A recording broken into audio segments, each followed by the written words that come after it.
after this sort of takes. Of course, we've already seen a few things here. Esmeralda, ban. Matilda, ban. No Diggy, no Yishinshin. Boys, what are they going for in this match? At this point in time, oh, sorry, go ahead. Is it still going to be the Claude? Because that is it still going to be a Claude ban? Because the truth is, if you let it slide, Burmese Ghouls, that is an auto pick for the first phase of pickings. But if you think about it, if you give the Claude to this to Burmese Ghouls, then probably you can just get 2 power picks on your side and just try to adjust from there. Well, let's see what it's going to be, because the Burmese Ghouls are going to be opted. Hey, guess what? Brody and Claude on the table, up for grabs for either side. So no matter what, the Burmese Ghouls have to choose one, and I'm feeling like they're going to lean more towards that Brody after that, after their previous game in Game 6, getting absolutely destroyed by the amount of scaling this particular hero has. And there we go. It's going to be the Boxia as well as the Claude. At least they're getting the Claude coming in, so it's kind of like a trade-off in this sort of sense. But, you know, I'm pretty sure that Leo has to say about scalings coming in. Yeah, no, Burmese Ghouls, they're getting it in spades. After the Brody, they get the Lunox. They're waiting for one more lock-in. And if I were to read BREN Esports' draft right, they have to focus on Lusty next before banning comes in. And right now, Burmese Ghouls, they field Lapu Lapu. It's been a while since we've seen Lapu Lapu. I think they really are going to try and help this Lapu Lapu as much as they can if it does go in towards that Boxia lane. And I mean, it's only natural for BREN to say, hey, Lusty, you've been doing such a good job on this Cho. Take it again. As we move into the second part of the pick ban phase here, this is going to be pretty difficult because both sides are lacking in certain areas. Another offlaner is missing. Their junglers have been pretty much decided. The support's kind of still up in the air. Yuzhong could be a ban here for the side of Burmese Ghouls. Like, you pick a Lapu Lapu. Yes, you would want to head up against a Yuzhong Lapu Lapu setup that's going to be 50-50. But if he does have the backshow on his side, that makes all the difference. That's definitely something to ponder about. And, you know, there's still a few more bans to also consider about. Sylvana, past few games haven't been prioritized at all. So, do you think there's a possibility for that as well? Yeah, Burmese Ghouls might, just because Lusty is on his choke.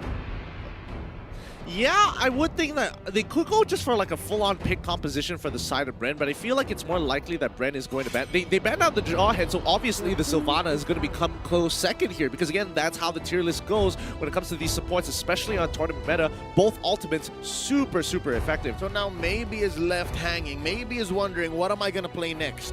What other tanks or similar heroes can he play? And so far, Burmese Ghouls have seen success when they are put up against the wall like this. Last ban from the Ghouls is going to be Farsa. And BREN Esports have one more. Ooh, looking like a great side lane Aerith. It's Few who still does not have a hero here. Yeah, and I think Few is kind of okay with this. He's got a plethora of options overall. I mean, they're not exactly the best, may not necessarily be the most meta, but the Burmese Ghouls here, if they could limit him even more, because they've been trying to match him pretty much the entirety of the game. They've been matching BREN Esports in their draft. So if they can narrow down on what exactly Few wants to take and put him in an uncomfortable spot, they might be able to abuse. Burmese Ghouls, they need a tank and a gold lane. Will they go for a double marksman? Double marksman is risky, but could be. Oh boy. The hard counter for the Harry. Boy. What? Wow. Wow. At the last possible moment, Burmese Ghouls, they still have something up their sleeves to surprise us. Hey, if you're going to win a championship, you need to be unpredictable. you need to bring a king in. And you got to be styling. I mean, this is pretty interesting because it's working similarly to Diggy, where it's just going to shut down the mobility coming in from BREN Esports. They have a very clear escape mechanic with this, and BREN Esports, they have no way to really get in onto the fight except for Boxia, and he won't be able to get out. So tight corners, what used to be BREN Esports' favorite place in the world, now Burmese Ghouls will start to dominate here. They do have an in. If they get it right, the diversion from the Luoyi, but it's so high risk. It's so high concept at this point. Exactly. Tight, narrow jungle. Nah, don't fight there, Brett. Burmese Ghouls, if you look at it, if they don't finish the game early, the scaling is going to favor the side of the Philippines, BREN Esports. Yeah, I honestly really like this Loyi. We haven't seen that Loyi in a while now. Now, paired with this Boxia, you can definitely go even more places that the Boxia could not reach. So with that being said, this is our very final game in this best of 7 in the AM2 World Championship 2020. Who will be your champions right here? Pop it in the chat. And if you guys are in the cinema, make sure you scream it out loud. Is it Burmese Ghouls? Is it BREN Esports? Back in towards the land of dawn for our last match here. Casters, it's been a long day, but we need a champion at the end of the day. We do need a champion. Burmese Ghouls, BREN Esports. One last game. One last showdown to show who is going to be sitting up here on top. BREN on the red side, Burmese Ghouls on the blue. As they take this nice and slow, they don't go with a buff start and immediately look to clear the mid wave. And, you know, overall, as we were kind of talking about how the matchups are going to go, we can already see how the lane priorities have been given over to either side. Again, Ruby DD with the rogue off meta pick, Grok. This is the lethal Grok in Game 7. Ooh, it's risky, but we've seen it work before, and now the question really does come down to whether they get a catch onto Few. For now, it's looking pretty good, but Flapteezy going in pretty hard, but Kid, nobody having the execute at the end of the day, so they're not going to go for the dive. Okay, so the Luyi pick on Few will just keep people from Burmese Ghouls, let's say, poked as much as possible. The damage will be consistent. So Burmese Ghouls, there might be times here when they are going to take objectives that they would just opt to go for that just because they don't have full HPs.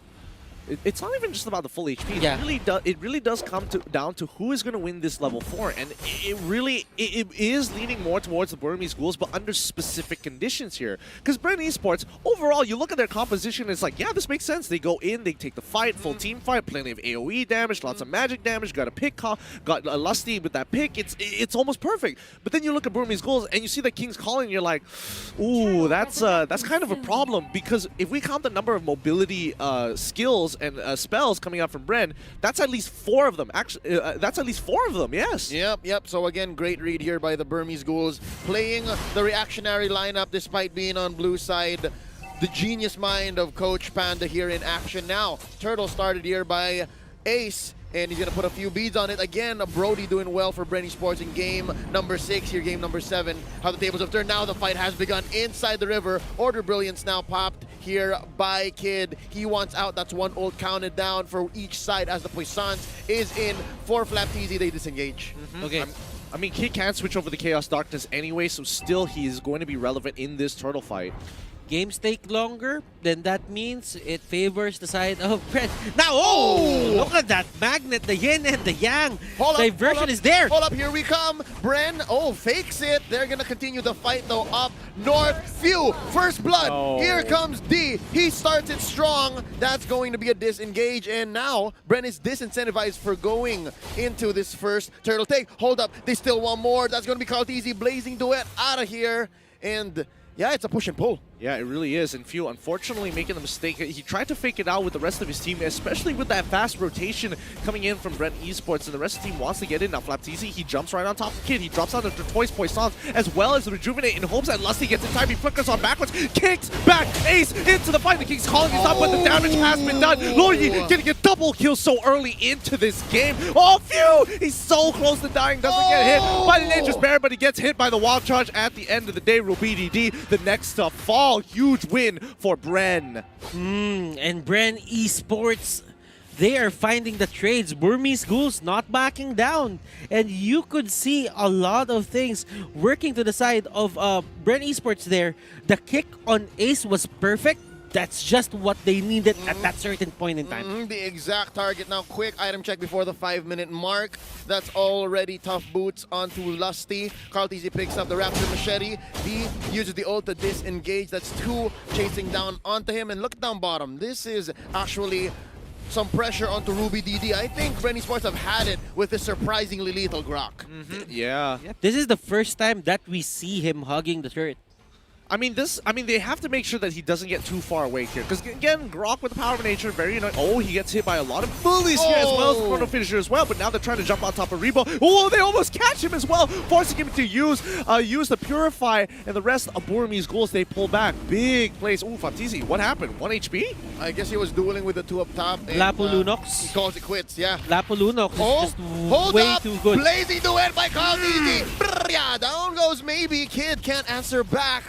Interesting entrance by BREN Esports, and right now they're trying to go for this push, looking for a conversion. Ace puts a few beads, gonna be popping the torn apart memory from here on very soon now. Oh, nice wild charge here by Ruby DD, and they decimate BREN Esports from underneath their own tower. 3 for none. The ghouls are feeling it. They are pouncing back. They're looking to really turn this into the brawl. And D, he knows that he has to throw himself under the fire. And Flapsy, he's going to be dropping. Oh, he gets peeled back. Move. It's a great pull, but he does force out the Rejuvenate. And nobody can really deal with him thus far. Not enough damage. Can he get the Cyclone's Eye in time? He gets hit by the stun. Maybe steals the Cyclone's Eye, but Flapsy, he's like, nah, shield unity, and I'm rolling out. Okay, this is one of the things that Burmese ghouls is really good at.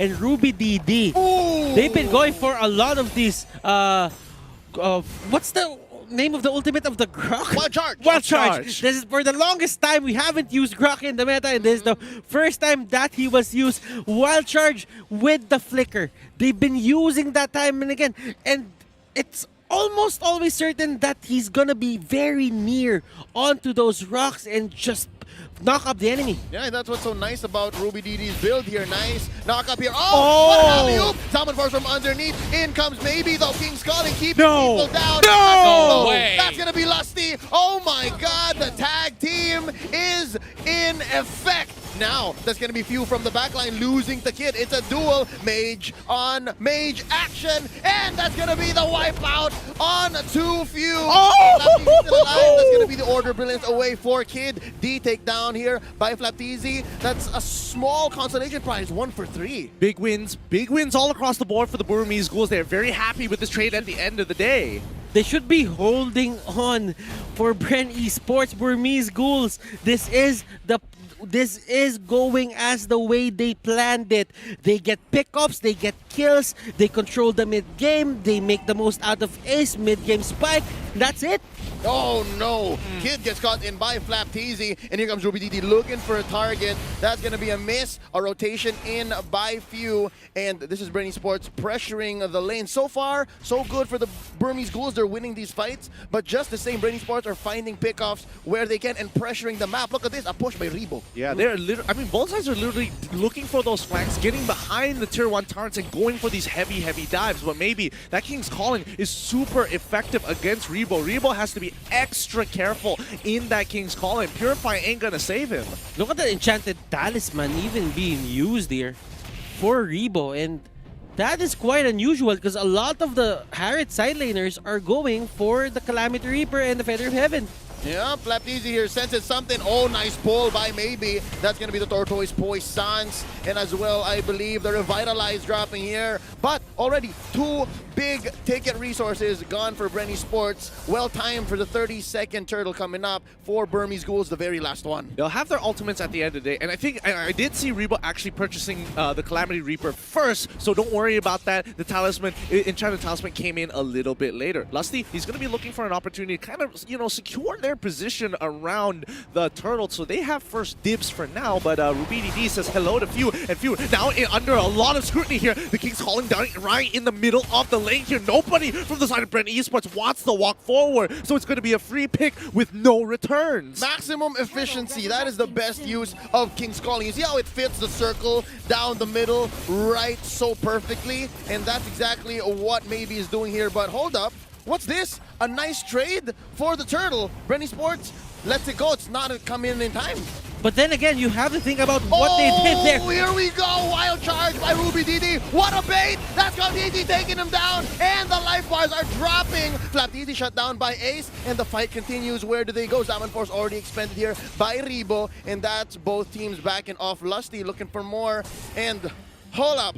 10-7, 24K to 24K. This game is darn close, but the Burmese goals are up by 1 turret. Golden Staff is now up for Carl TZ, and you can see the trades. Ruby DD maybe is just playing the keep away game. He knows that if he stays alive, he can just keep on going for those pokes. Now, if you would look at the items, Lusty here with the Athena Shield. Rebo does have the Calamity Reaper with Enchanted Talisman. Enchanted Talisman on Few as well. He's probably gonna go for something of a Ice Queen wand or a Lightning Cruncher, or probably a Glowing Wand as well. Yeah, those are some pretty good shoutouts there, especially... Oh, wait, D, he's in a lot of trouble. He's going to die here. There's nothing much he can do. He's going to get run down, especially with the amount of movement speed that he has, and Flapteezy just to secure the kill with the shield unity. But now, rotation is going to be placed in the middle just so they can steal away the orange buff again. And then, unfortunately, Flapteezy is going to be, hey, I'm the carry now. Oh, actually, that is the case, and now Kid gets caught in here. That's going to be quite a hit from the back line as Ruby DD goes in with a wild charge. Maybe here, caught out Flapteezy inside the the purple pit, and that's going to be the back out. Oh, nice knock up, nice wave of the dragon, but they take out Flapteezy first. Lusty still in here, Kalteezy, blazing duet. He's trying to get one. That's going to be Kid, and they back out. Oh, nice power, nice swing by Ruby DD, but it's not enough. Double kill here for Kalteezy, 2 for 1. And while that's happening, we have Rebo and Few going to the bottom lane. Oh, Lord's up, it's free. Lord's up, and they gatekeep the Burmese ghouls from walking up forward. They made sure they teleported right in front of the base, making sure that they're standing on towards the top right side, just in case if D wanted to get a little bit more physical with them. But now they have the River Crab under their side. Kalteezy is kind of huge in these situations, and as of right now, Ace, he's got the burst damage, but Kalteezy, he's got some strong AoE. Remember, the last time that they picked the Claude, it was relying on Claude alone. The damage output came from him alone. Right now for BREN Esports, they have this insurance policy. They have Rebo and the Harith, and both of them will have to carry the damage of this team. Not to mention, Few just purchased the Necklace of Durance, and that's going to be very, very helpful, especially against Ruby DD as well as D. And let's see how this fight is. It's about to occur. They want to look for that big engagement. Here we go, Lord at about a 1/6 of his health. That's going to be a reset. Flapteezy already pops here. The Poissons rolling out. And it seems like Ruby DD is going to be the first target. Oh, he goes for the swing, goes for the wild charge, and misses. That's a nice free pickoff for BREN Esports. Nothing for Burmese Ghouls to take here. Hold up. They jump in. Nice pull out the Lusty. He goes down. Kid gets the kill, and they are going to be backing off 1 for 1. Blazing duet. Blazing duet by Kalteezy alongside his Alpha Force to keep them pinned down. That's going to be a double. Down goes Ace. Down goes maybe D as well. Kid is the only survivor in this onslaught. Ladies and gentlemen, BREN Esports have gone 4 for 1. Let's go! BREN Esports, they see the King's calling, it's gone. They run straight down and force the engagement onto the Burmese Ghouls, and now will profit the Lord as well as a mid-tier. Oh my goodness, they should be able to get this. No, can they get this? Yes, they've got the inhibitor as well. The King's calling! Really work their way, but look at Kalteezy trying to go for Kid! He takes down Kid! No. Kid just falls right in front of his base, and so far BREN Esports are not acknowledging any of Burmese Ghouls' efforts to protect themselves. So far, I think the Burmese Ghouls, they are trying here to just bait BREN Esports. Again, nice pulls by maybe so far, but I think BREN Esports knows that as soon as the pull happens, they leave who's gonna die and then just disengage and then come back around. This is the whole rope-a-dope Burmese Ghouls have been using all series long. And not to mention that this is the first time we're actually seeing the Burmese Ghouls starting to really sweat against BREN. They're making some really unnatural mistakes, like similar to Game 1, but with Lord marching on through, they can't afford to lose their members. They have to break this Lord, and they have to be able to protect themselves. But BREN, they want to force the situation. They're going to be starting with the inhibitor down on bot side. Few taking a little bit of damage, but D wants to go even a little bit further. He's trying to get on Few. He's trying to execute Few, but instead he gets kicked on backwards. Flapteezy now trapped all by himself in the King's calling. Rebo gets pulled on in. He's trying to get on out of there. Maybe flickers forward, but now this is where they turn the tide here. BREN Esports, they're looking my goodness! This is it. Kid is the only one left. Can he defend? Ladies and gentlemen, BREN Esports are your M2 champions! From the lower bracket, they crawled out. BREN Esports are your M2 World Champions! With one perfect team fight. This is it. We're going to pass it to our host to celebrate our winners itself. And, well, this will be the end of our match. But now it's time for BREN Esports to go and claim what is rightfully theirs. The This is pro their is moment. out. Thank you so much from the caster's desk. This is us signing off. Thank you very much, Butters, Gideon Q, Leo, as well as Contra.